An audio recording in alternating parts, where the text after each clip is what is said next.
அனைவருக்கும் வணக்கம். திருக்கோயிலூர் அருண்ராஜ் ஜோதிடர் சார்பாக வியூ மூவிஸ் நம்ம பார்த்துக்கிட்டு இருக்கிறோம்.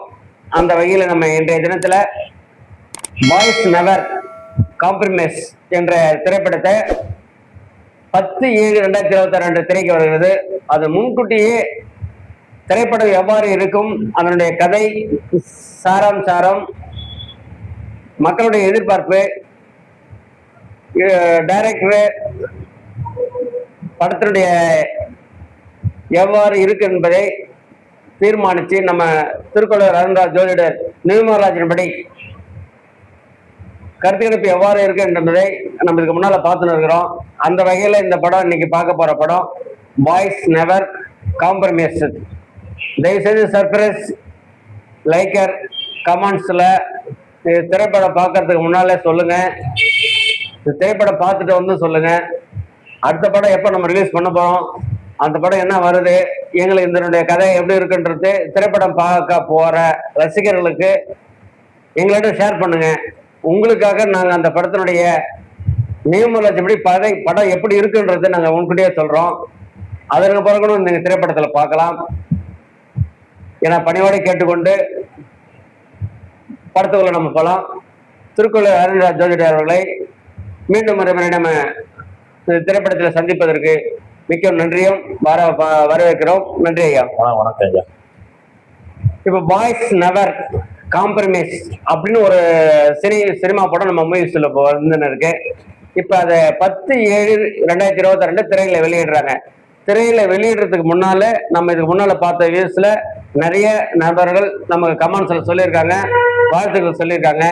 நீங்க சொல்லக்கூடிய கருத்துக்கும் திரைப்படம் நான் பார்த்துட்டு வந்ததுக்கும் சிறப்பா இருக்கு ஐயா. அப்ப இந்த பாய்ஸ் நெவர் காம்ப்ரமைஸ் இந்த திரைப்படம் எவ்வாறு இருக்குன்னா நம்ம கிட்ட கேட்டதனுக்காக இந்த திரைப்படத்தை நம்ம கருத்து கணிப்பை இப்போது நம்ம நிகழ்வுகளை சந்திக்கலாம். பாய்ஸ் நெவர்னா காம்ப்ரமைஸ் நம்மளோட கூட்டு எண்ணிக்கைன்னு பார்க்க போனீங்கன்னா 19 வருது. அதனுடைய எண்ணிக்கை எவ்வாறு இருக்கும், திரைப்படத்தை எவ்வாறு இருக்குன்ற மக்களுடைய எதிர்பார்ப்போம் இருக்கணும் ஐயா. உங்களுடைய கருத்து கணிப்புக்கு ஷேர் பண்ணுங்க ஐயா. வணக்கம் ஐயா. அதாவது பாய்ஸ் நெவர் காம்ப்ரமைஸ் இந்த படம் வந்து மொத்தம் லெட்டரோட எண்ணிக்கை வந்து பார்த்தீங்கன்னா 19 வருது. அப்போ 19 நம்ம கணக்கு பண்ணும்போது சூரியனும் செவ்வாயும் சேருகிறார்கள். அப்போ சூரியனும் செவ்வாயும் சேரும்போது ஒரு அரசாங்கம், ஒரு அரசு அதிகாரி, ஒரு அரசு அங்கீகாரம் இது போன்ற நிலைமையை இந்த படம் காட்டுது. அதாவது 9/1/9 போது ஒரு அரசு அதிகாரம், தலைமை தாக்குதல் அப்படின்னு நம்ம எடுத்துக்கலாம். ஓகேங்களா? அப்போ 1க்கு நம்ம பலன் சொல்லியாச்சு. ஒரு அரசு அதிகாரிகள், ஒரு தலைமை தாக்குதல் அப்படின்னு நம்ம எடுத்துக்கலாம். 2வது வந்து 9 வருது.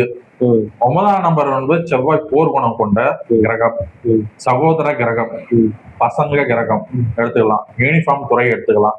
ஒரு கிரகத்துக்கு மட்டுமே மொத்தம் 186 காரகத்துவம் இருக்குது. நம்ம அடுத்தடுத்து அது மாதிரி லைனா சொல்லிட்டு வர அமையாது. படத்துக்கு ஏற்ற மாதிரி நம்ம காரகத்துவத்தை மட்டும் சொல்லுவோம்.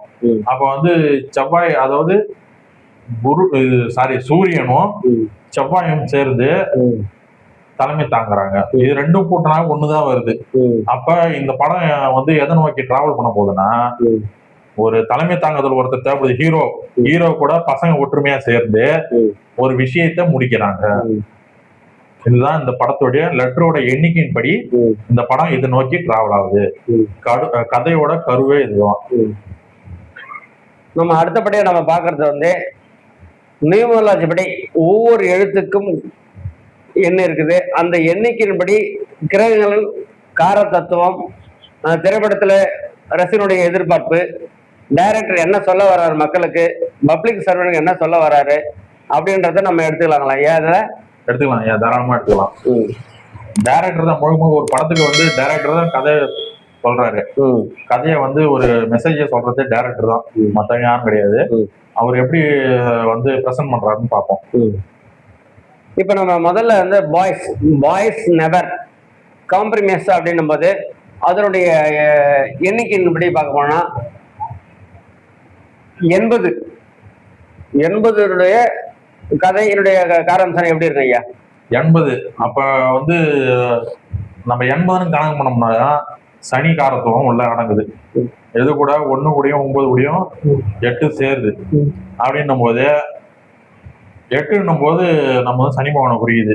சனி பகவான் வந்து ஒரு இருட்டு கிரகம் சொல்லலாம். நம்ம பொய், பித்தலாட்டம், இருட்டுல இருக்கக்கூடியது அனைத்தும், விடாமுயற்சி, உழைப்பாளி, ஒரு பிடிவாதத்தனம், இதெல்லாம் இதுக்குள்ள அடங்கி இருக்குது. அப்ப ஒரு ஹீரோ வந்து பசங்க கூட சேர்ந்து ஒரு விஷயத்த சாதிக்கிறதுக்கு பிடிவாதமா இருக்கிறாரு.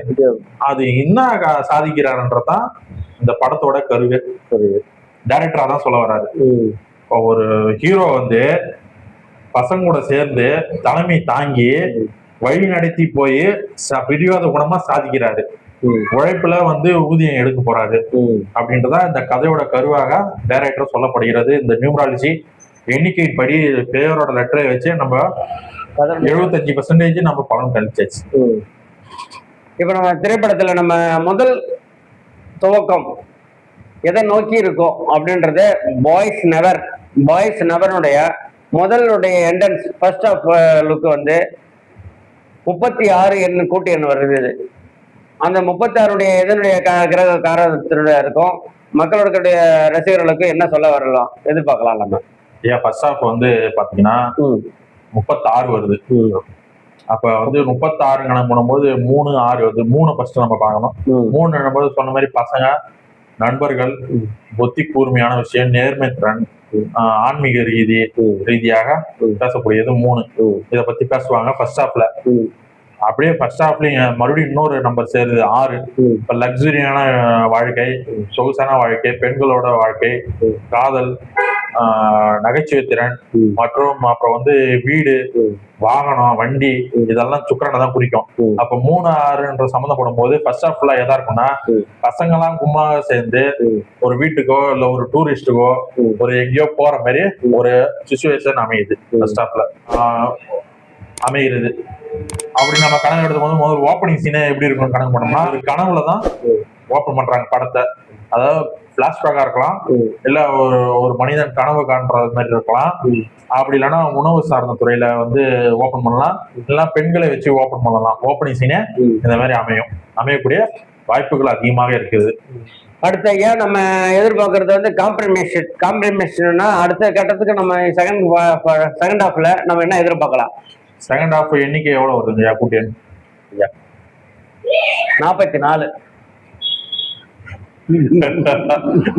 ஒண்ணுல 44 இல்ல ட்ரைலர் பாத்துட்டேன். நான் இந்த படத்துக்கு ட்ரைலர் பார்த்தா ட்ரைலர் பார்க்கல. அந்த படத்தை வெப்சைட்ல வந்து இந்த படத்தை எடுக்கும் போது அதுல அவங்க என்ன கிரெடிஷன் வச்சு கொடுத்துருக்காங்கன்னு நான் வந்து பார்த்தேன். அதுல பார்க்கும் போது காமெடியா ஹாரர்னு இருந்தது இந்த படம். செகண்ட் ராகு வந்தோடனே நான் கன்ஃபார்ம் பண்ணிட்டேன். அதனாலதான் சிரிப்பு போகுது எனக்கு. படம் ஈக்குவலா எப்படி ஒத்து போகுதுன்றது எங்களுக்கு தெரியும். ஒரு ஜோதிடரா ஒரு நியூமராலஜி படி பார்க்கணும்னா படம் எப்படி ஒத்து போகுது கரெக்டா பேருக்கு அதுவும் எனக்கு தெரியும். ஆனா உங்களுக்கு தெரியாது, நீங்க நம்ப மாட்டீங்க. அததான் வந்து சிரிச்சேன், வேற ஒண்ணும் இல்ல. 44 வருது. அப்ப 2 ராகுன்னும் போது இயற்கையா சுத்தக்கூடிய இயற்கை மாறானது. அது பேய் கூட எடுத்துக்கலாம். நம்ம காரத்துவத்துல பேய் கூட எடுத்துக்கலாம், ஆவி எல்லாமே எடுத்துக்கலாம். அப்ப 2 நாள் வருது செகண்ட் ஹாஃப். அப்ப செகண்ட் ஹாஃப் ஃபுல்லாவே பேயப்படுத்தி தான் இருக்கும் படம். முன்னாடியே நான் சொல்லியிருந்தேன், வீடு வாகனம், ஃபர்ஸ்ட் ஹாஃப்ல வீடு வாகனம், பசங்களோட ஒற்றுமை சேர்ந்து தலைமை தாங்குதல், பிடிவாதத்தனம், சனி பகவான் வராதுல. இது அடுத்த ராகு கனெக்ட் ஆகும் போது அப்ப வந்து ஃபர்ஸ்ட் ஹாஃப் ஃபுல்லா காமெடி ஆகும். கொடுத்திருந்த எக்ஸ்டென்ட் படி ஃபர்ஸ்ட் ஹாஃப் ஃபுல்லா காமெடி ஆகும், செகண்ட் ஹாஃப் ஃபுல்லாவும் ஹாரராகவும் இருக்கும். அதாவது கோஸ்ட் வீடியோ, பேய் சம்பந்தப்பட்ட படமாக கருதப்படுகிறது. இது 8ன்னும் போது நான் ஃபர்ஸ்டே சொல்லிட்டேன். நான் 8ன்னும் போது சனி பகவான் இருக்குதான், இருட்டுல ரிசர்ச் பண்றதுதான் உங்களோட வேலை. அப்ப அவருடைய இந்த திரைப்படம் முழுக்க இருட்டு அறையில தான் இருக்கும். செகண்ட் ஹாஃப் இரவு நேரம் தான் அதிகமா இருக்கும். செகண்ட் ஹாஃப்ல இருட்டுல தான் படம் இருக்கும். ஃபர்ஸ்ட் ஹாஃப் ஃபுல்லா பசங்க எல்லாம் ஒண்ணு திரட்டி நான் இது சாதிக்க போறேன்னு ஃபர்ஸ்ட் ஹாஃப்ல கிளம்பிடுவாங்களா. செகண்ட் ஹாஃப்ல இதுதான் இருக்கும் படம். அப்ப வந்து இது வந்து கணக்குப்படி பார்த்தோம்னா படத்தோட எண்ணிக்கை கூட்டி எல்லாம் நல்லாதான் இருக்கு. படம் நல்லாவே இருக்கும். என்ன ஒரு 75% 80% ரேட்டிங் கொடுக்கும் அந்த படத்துக்கு. நல்லாவே இருக்கும். பசங்களால ஒண்ணு திரட்டி ஒரு புதிய கதை, டைரக்டர் சொல்ல வர்றாரு, இதய முரளி லவ்வர்ஸ் பார்க்கலாம், ஒரு த்ரில்லிங்கான படம், இன்ட்ரெஸ்டிங்கான ஒரு படம், சீன்ஸ் எல்லாம் வந்து போர் அடிக்காம லேக் அடிக்காம கரெக்டா கொண்டு போற படம் இந்த boys never compromise. Boys never காம்ப்ரமைஸ்ல முதல் துவக்கத்திலையும் செகண்ட் ஹாஃப்லயும் மக்கள் எதிர்பார்க்க மாதிரி கமெண்ட்ஸ்ல காமெடி, சாங்கு, ஃபைட் சீன்ல வேற எதிர்பார்க்கலாங்களா? காமெடியும் காதலும் ஃபர்ஸ்ட் ஹாஃப்ல எதிர்பார்க்கலாம். செகண்ட் ஹாஃப்ல ரேர். செகண்ட் ஹாஃப் ஃபுல்லாவே வந்து பாத்தீங்கன்னா 2 நாள் கூட்டியன்ல 2 நாள் வந்துச்சு, காம்ப்ரமைஸ்லயும் 2 நாள் வருது, மத்தபடி 2-7 வருது. அப்ப வந்து கண்ணுக்கு முன்னாடியே இருக்கும் விஷயம், அதை வந்து இருட்டு மறைச்சிடும், மறுபடியும் தேடிக்கிட்டே இருப்பீங்க. அதுதான் செகண்ட் ஹாஃப்ல காட்டுது. பாய்ஸ் நெவர் காம்ப்ரமைஸ்ல முதல் ஆரம்பத்துல இருந்து இன்டர்வென்ஷன் வரைக்கும் நமக்கு என்ன கதையை நமக்கு எடுத்துக்கலாம்? அதாவது ஃபர்ஸ்ட் ஹாஃப் வந்து பசங்களை சுத்தி காட்டி யார் பிரிவினை அப்படின்னு எல்லாம் ஒண்ணு திரட்டி காட்டுறாங்க. அதை ஃபர்ஸ்ட் ஹாஃப் போஸ்ட் பண்றாங்க. செகண்ட் ஹாஃப் வந்து உள்ள போறாங்க, கதைக்குள்ள போயிட்டு அந்த ரிசர்ச் பண்றாங்க. இதுதான் வந்து படத்தோட அமைகிறது.